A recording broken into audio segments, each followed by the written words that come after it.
All right, everyone. Hi, my name is Naomi. This is what I look like. Again, thank you, Jarek, for that intro.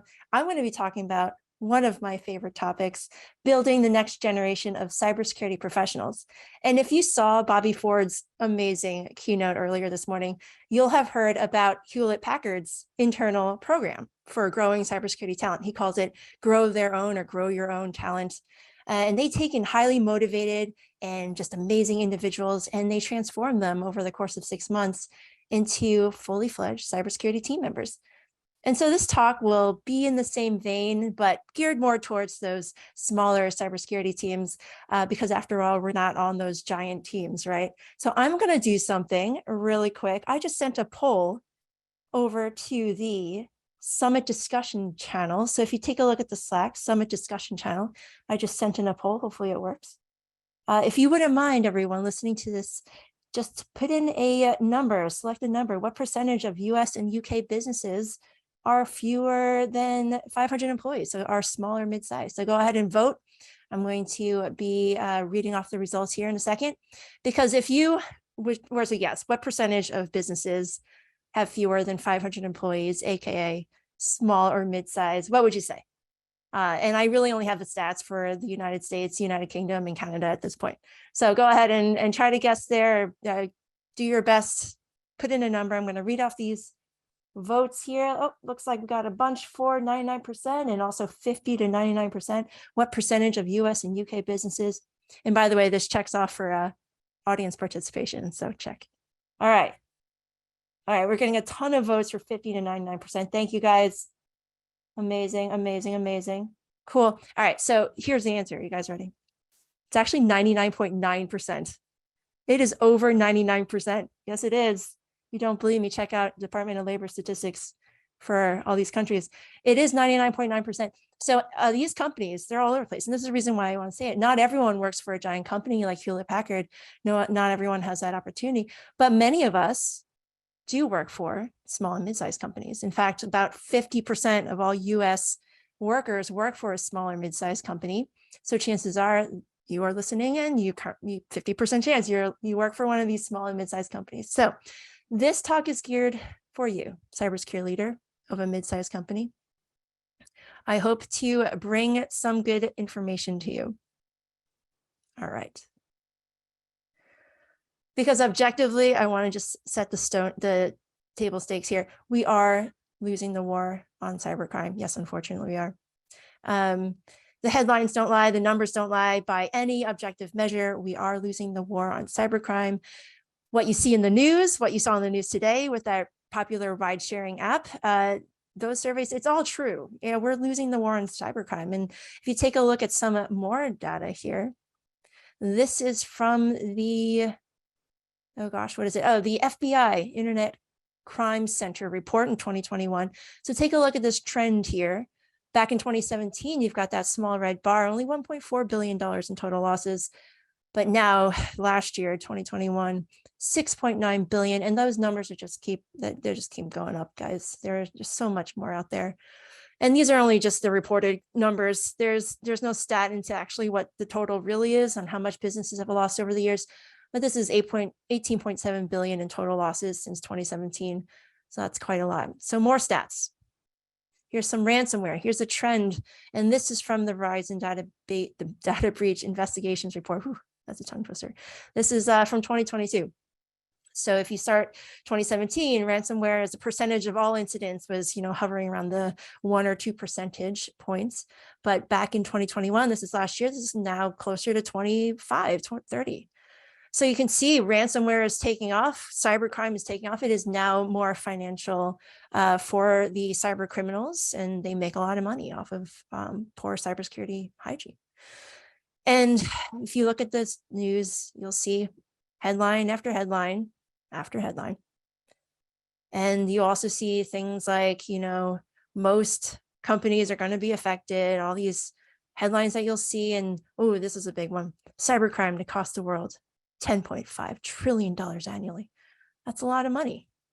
And I won't even get into like where this money is going, when you're paying the ransomware, what it's actually funding, but I will let you know it's not going to anywhere good.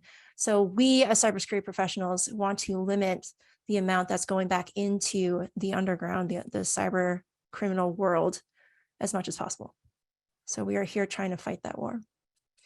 And this final thing that I'll show you here, you know about the unfilled jobs, you know about the cybersecurity skills gap. So I'm here to really just tell you, we need more defenders, hands down.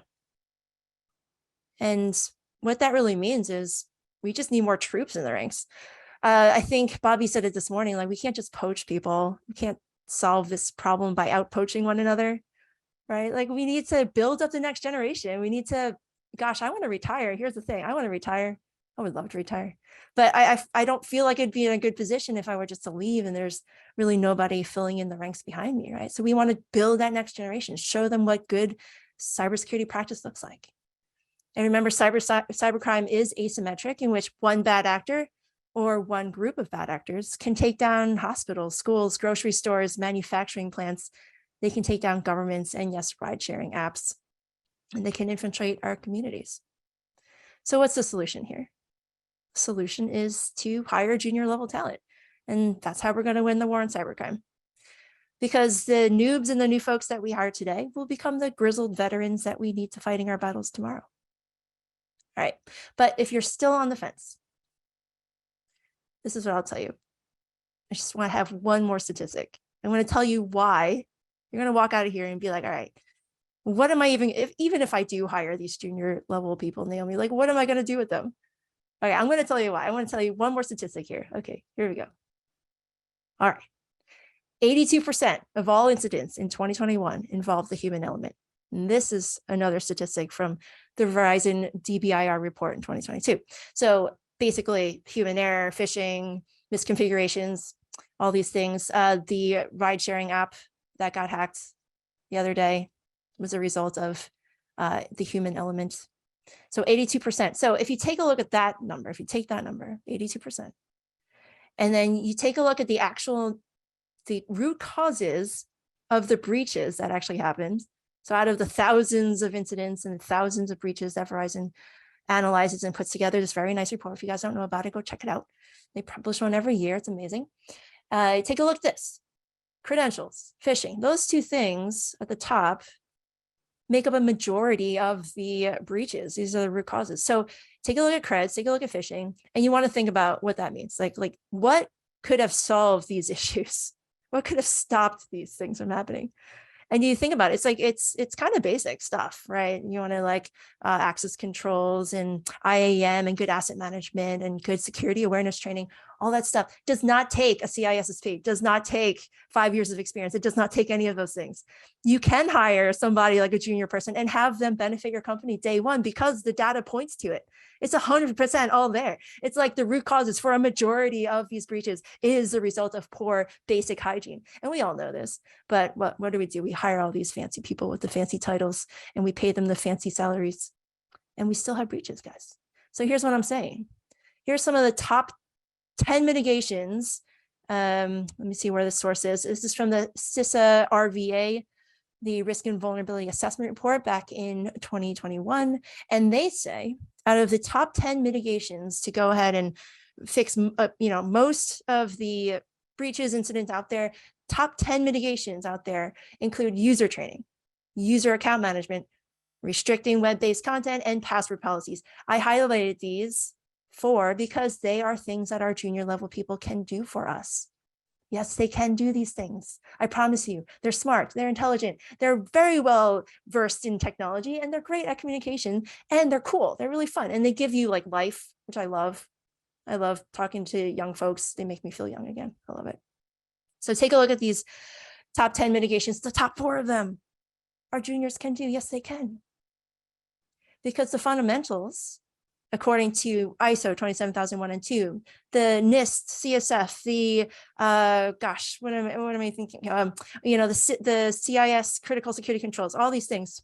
The fundamentals include asset management, configuration management, access control or change management, and data management and protection. Those are the fundamentals of good information security practice. And I'm telling you right now, you do not need fancy tools. You do not need, again, CISSP, or you don't need all this fancy stuff. You really just need good organization skills, good management skills of the things that you currently own, the things that you manage. And as risk managers, this is what information security professionals are. We are risk managers. We have to be much, much better at the fundamentals. And for that ride sharing app that was just breached yesterday, a lot of people are talking about it. You know, the fundamentals could have helped them out a lot, could have saved them from the pain. So hire your juniors to do the fundamentals, right? Okay, hopefully I've got you on board here. This is what we're going to talk about today. One, how to get executive support for growing your team, like how to actually have those conversations, how to get the budget. Two, how to find great talent, where to actually look for these people. Three, how to do better interviews to get better hires. It's not just about throwing a job description out there. It's like how to actually get these people to answer the way that you need to find these amazing people. And then four, how to keep your talent from leaving, because we all know that this is an investment for your company and you don't want them leaving right away, right? So those are the four things. Hopefully I can get you guys for the next 20 or 30 minutes, and then we can go into some questions and answers. But first, how to get executive support for your growing team. This is one of those topics that I really love because it's so important, because if you don't have the executive support, really hard to get to do anything in cybersecurity, right? You guys agree with this? Yes, yes, you do. And we can all sigh and say, yes, you're right, Naomi. It's almost impossible to say if you are buried down in the org chart and you don't have the visibility to the rest of the organization, you don't have board level support, et cetera. So you know this.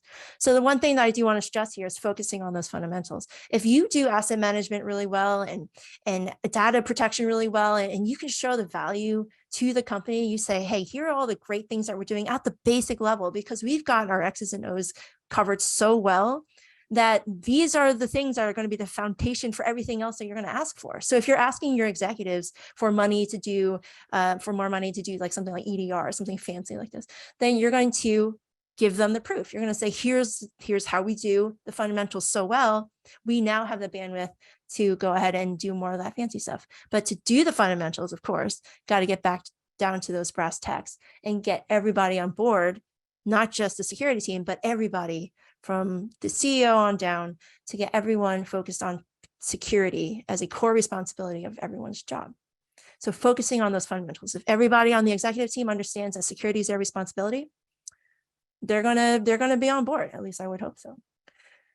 All right, here's another one. Two, using data to drive decisions. And I love this one, guys. In security, we operate a lot on FUD, right? Fear, uncertainty, doubt. You've heard this one. Try not to do that. Try to use data to drive your decisions. Do a risk benefit analysis as much and as often as you can. Use data from your SIM, you know, to show how many attacks you get per day, and like try to use the data that you have on hand to actually help make decisions. So by the time you ask for headcount, by the time you actually ask for a budget, you can say, here's the amount of money that we're spending. Here's the benefit to the company. Here's how much risk it would be if we were not to do this kind of stuff. And it all ties back to risk management. If you're not managing risk through dollars, your business people aren't going to understand you. They're going to say like, what is all this? You know, all this emotional stuff. Bring the data to them. They can easily make a decision based off of that data. That's what I love to do. Bring the data to your leaders, and it's a lot easier for them to make decisions. So use that data whenever you have it. All right. And three, I've kind of alluded to this. Earning a seat at the table is so important. You guys know this as leaders. If you don't have the support of your executive team and of your board, it's so hard. It's so hard. It's so hard. So make friends, be empathetic, communicate, be nice. You know, sometimes that's hard for us. And it's okay if the business says no to you. Like, here's the thing. I've heard this before. It's like, we are not the hero in the story here. Like, we are not the main character in any business, even though we want to be. We are here to support the business. We are a service for the business. And a lot of people don't understand this as security leaders. But if we have that mindset, we bring that mindset to the table. We say, hey, we are here to help the business because we're on the team. We are with you. We want the best for the business. And here's our suggestion. We would like this. We would like this, right? So you bring that energy to the table. Executives are going to start listening to you. Oh, they're not the department of no. They're the department of like, how can we do this well? How can we mitigate risk? How can we lower the risk for the business? That's what they want to hear. So once you start earning that seat at the table, they're going to start listening to you as you ask for more headcount, more budget, more resources. Those are the things that you want to bring to the table: your emotional intelligence, your ability to influence and persuade. Read some books out there. There's some pretty good ones. All right, moving on. How to find great talent. Where do we actually uncover these people? Are they like mysterious magical unicorns? I don't know. Where are they? Okay, well, actually, no, they're not mysterious unicorns. They are in your own company. Trust me on this. All right, so here's what I did once.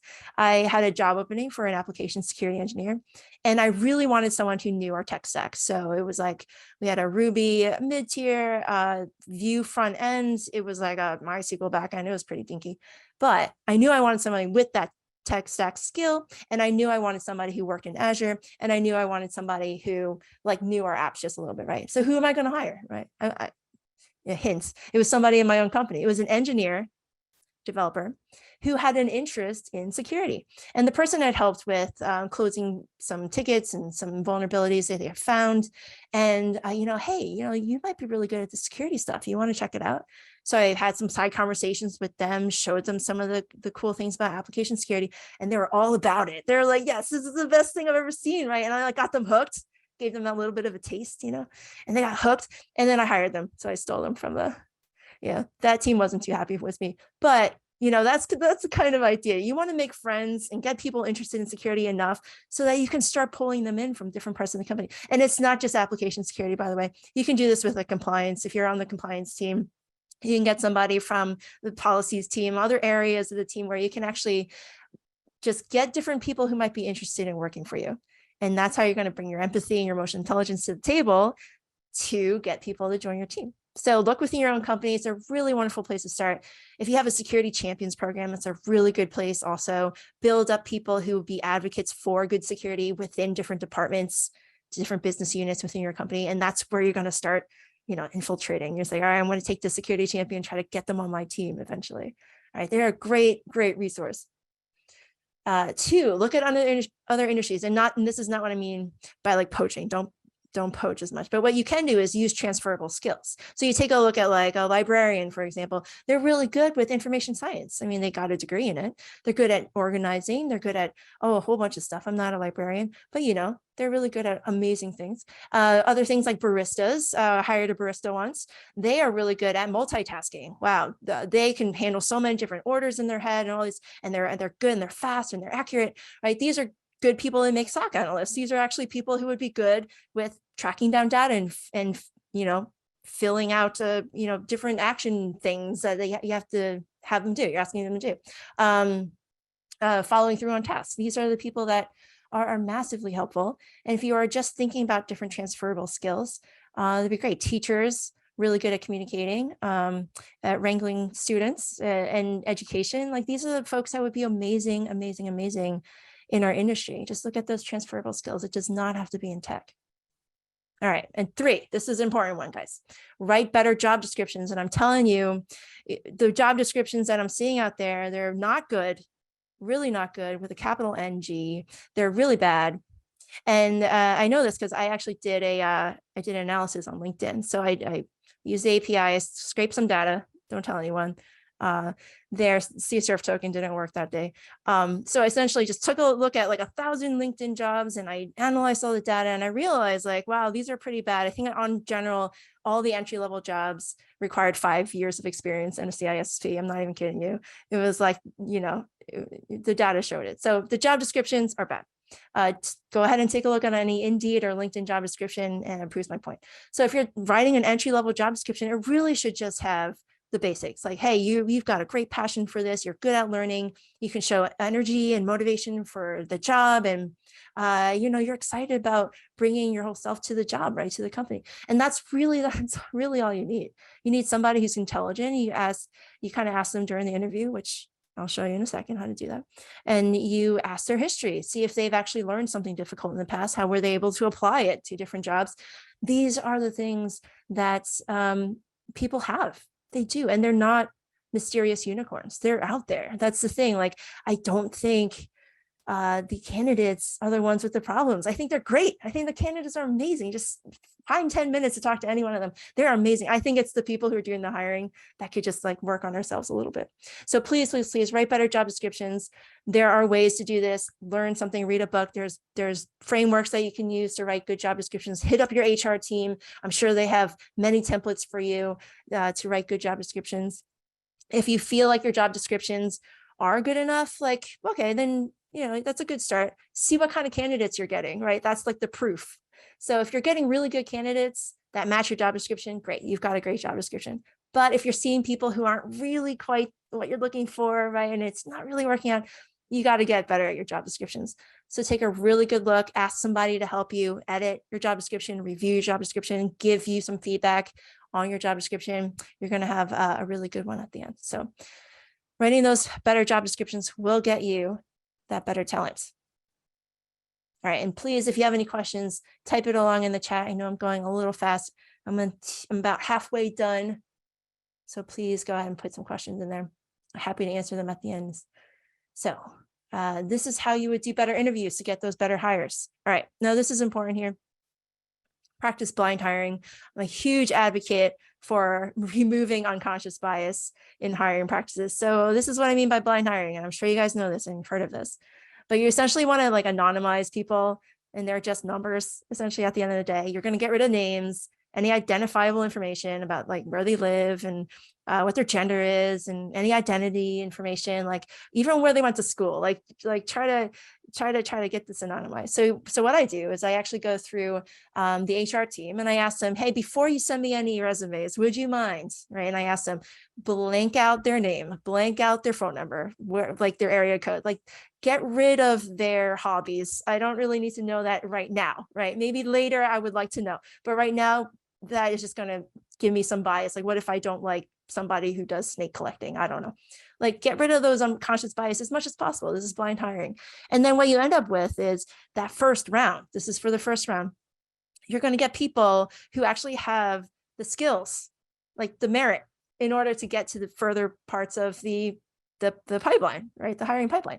So you get people through the pipeline based off of merit instead of things like, oh, I think they might be like me, or I think they'd be wonderful because they went to this school, right? Like try not to do that. We want to do blind hiring, anonymization to get people through the pipeline based off of merit. And that is actually the best thing because no one ever wants to get hired because of unchangeable characteristics, right? All right, so the next thing is to ask better questions. Asking better questions will get you better hires. So this is what I mean by this. If you are asking questions like what port is this SSH on? Like people can memorize that. Yes, it is port 22. Everyone knows this. They just memorized the thing because they Googled it 2 minutes ago. Like that is not a good question for at least a technical interview. You want to ask some questions about why something might actually happen. So you could say something like, what would be the reason why you would use a public key authentication? Like why would I do that, right? Like, give me a scenario, right? And if they can tell you why, like here's a scenario why you might use public key authentication, be like, oh yeah, that's pretty good. And then ask them another question and ask them why again. I think the thing is like ask 5 whys or ask 7 whys. Keep asking why. Okay, why would you do it that way? And then ask them kind of like, what would happen if something got compromised or the key got compromised, right? Like give them scenario-based questions in which they can explain to you their thought process. Especially for junior level people, it's very hard for them to understand like what to do sometimes because they don't have that hands-on experience quite yet. So they don't know how to generate an SSH key, for example.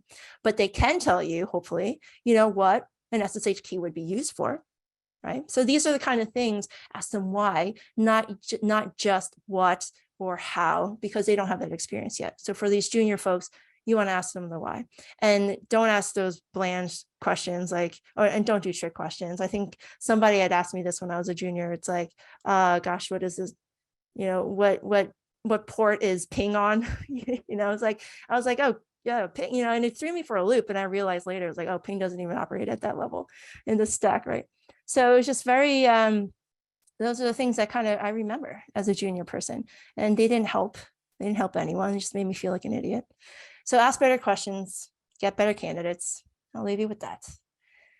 Okay, 3. I like this one too. So this is for entry-level folks, taking home projects. So this also helps with removing unconscious bias, because sometimes in this technical interview, you might have a bad day. You've been there, you've done interviews before. Somebody just might not be clicking, and you just don't get the vibe right. A take-home project is going to help a little bit with that. And I will just say, be a little careful here, because you want to make sure the person has the time to do this. Sometimes like a student or somebody who's already working won't have the full time to dedicate like 8 hours to a project. So really try to time box it to, I like 2 or 3 hours, and give them something like, and this is what I like to do. I'm like, here's a SANS white paper, shout out SANS. Here's a SANS white paper. Read the first 2 pages and give me an abstract, give me a summary of what this is trying to accomplish. Give them a couple of questions about like, what does this paragraph do and what is this talking about and stuff like that. Have them answer it. And it's exactly what I think a take-home project would be for an entry-level person. Have them read something, digest it, and give the person reading it, me, like a review of what they actually learned. And it helps with a couple of things. It helps with their writing. You can analyze their writing skills and their communication skills, how well they think critically about things. If they have opinions on things, like if you say, what's wrong with this stance, they can tell you why they think something is wrong, because they are thinking critically about information they just read. They shouldn't just assume it's right. They should be asking critical questions about that information that they're consuming. So those are the kind of things I like to ask for my entry-level folks. And I think it really helps, because it pulls out the people who are just those rote memorizers, and they separate it from the people who like actually think about something, like really actually ask why something is happening, and like question why something's happening. That's the people that would make amazing team members, especially at that junior level. You want people who ask those questions and think critically. So take-home projects, something I love to do, and it brings out some of the best candidates, in my opinion. And I will say, I practiced all this at a previous job, and I was able to do the blind hiring, the take-home projects, the good interview questions. And what was interesting is, if you're interested in this, the amount of diversity I got at the end of the day, at the end, that final round was incredible, because it was based off of merit. So I ended up with like, oh gosh, like three out of the 4 were women. We've got some amazing, we got a veteran in there. We got some different career levels in there. And it was really all because we tried to remove that that unconscious bias. So go ahead and try it, guys. I think it's a really good idea. But again, if you're thinking critically, you should always say, why, Naomi, right? Like, try it first. If it doesn't work for you, that's fine. That's fine. But I would love it if you guys tried this. All right. So wrapping this up, how do you actually keep your talent from leaving? Because you've invested all your time, your energy, your money. How do you actually get your talent to stay with you? So this is an interesting one. I've actually never had anyone leave me, although I've only been a manager, since like, 2019 or something like this. But it's still important for me to like maintain my talent, make sure that they're staying with me. So here I go. I set clear expectations. This one is a big one. I love going through their job description line by line, just bullet by bullet, and saying, this is what I expect from you. This is what success looks like. This is why, how quickly I want you to respond to things, especially for junior people. If this is their first corporate job, they really need that handholding, right? So set clear expectations. If it's not their first corporate job, if they're transferring from a different career, they might already have the corporate the know-how to go through a company and to survive. But if they don't, if they are kind of new, just tell them. If they don't know, if they don't know the expectations, they won't be able to meet it. So be very clear as a manager, exactly what you expect from them. Setting those clear expectations, massively helpful. All right. The next one is challenging them. So here's the thing to get people to stay for you. If you give them stretch assignments, get them things that interest their whatever they like to do, it actually really helps them be involved with your mission, with your company. If you're always giving them the same low-level tasks and the things that just are a little bit boring, right? That's going to get them to start looking elsewhere. If you give them, like, for example, you're going to do all the security questionnaires, boom, right? If you're a B2B company, you're going to get a lot of these. You're going to do all these security questionnaires. Say like, okay, you're going to do the security questionnaires, but then you're going to start thinking about how we can be better at this. How can we be faster? Can you pull out some of the common questions? Can you put them into a database?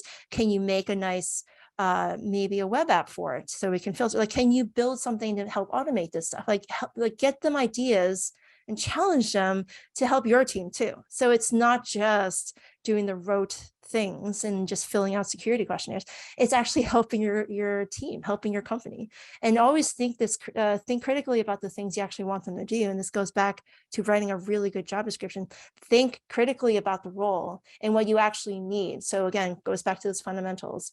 If you don't have the fundamentals, if you're not doing those right, you really have I would say, a very shaky foundation in which to build a security program. Focusing on those fundamentals will get you a very strong foundation. So if you have your juniors working on the strong foundation, you've got all the asset management, configuration management, data protection, change control, all those things that make up the foundation, have them focus on that. And then have them try to build it a little bit better, make that foundation stronger. How can you automate it? How can you make it more resilient to things that might be attacking it? So challenge them. They're going to really like that. All right. And here's another one, number 3. And this is kind of a point that my friend said I should be making here. It's like, what happens if your junior stays with you for 6 to 12 months, and now they know that they're worth twice as much if they left, right? Yes, that is true. They're going to know this. So this is what you're going to do. You're going to help them find the job. I'm telling you, you're going to say, here's my network. If you ever wanted to move on to a different company, doing a bigger thing here, I'm going to introduce you to somebody in my network who can help you there, right? And you might lose them. You might. But here's the thing, your network is going to share stuff back to you. Trust me, you're not just giving away free people. They're going to help you too. So if we all did this, we're going to be sharing people all around, and we're just going to be better. We're all in the same team in information security. None of us are fighting each other. Like, my blue team isn't fighting against your blue team. That's not a thing. We're all on the same team. We're all working towards the same goal, which is a safer cyber community. And we want to live in a cyber safe world, right? So if we are sharing our network, your network shares it back. We are sharing our people, sharing our jobs. Your people could leave, but you're also going to get great people in return. So you're still building up a community of entry-level folks for the information security industry. And I think that's very admirable. And yes, you might lose them, but if you share your network and you give them opportunities, they might just stay. So if you've never tried this before, go ahead and try it. Again, think critically and be like, Naomi, you're just talking out of your butt, and be like, okay, maybe, but go ahead and try it anyway. At least try. And that's what I'm saying. If you give it a good old try, give it an old American try, it might just work out. It just might work out. All right, so to recap.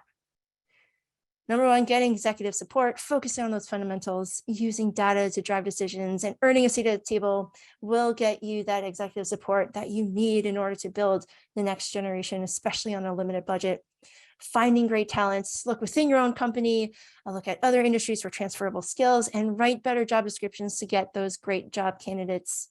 Number 3, do better interviews, practice blind hiring, ask better questions, do take-home projects.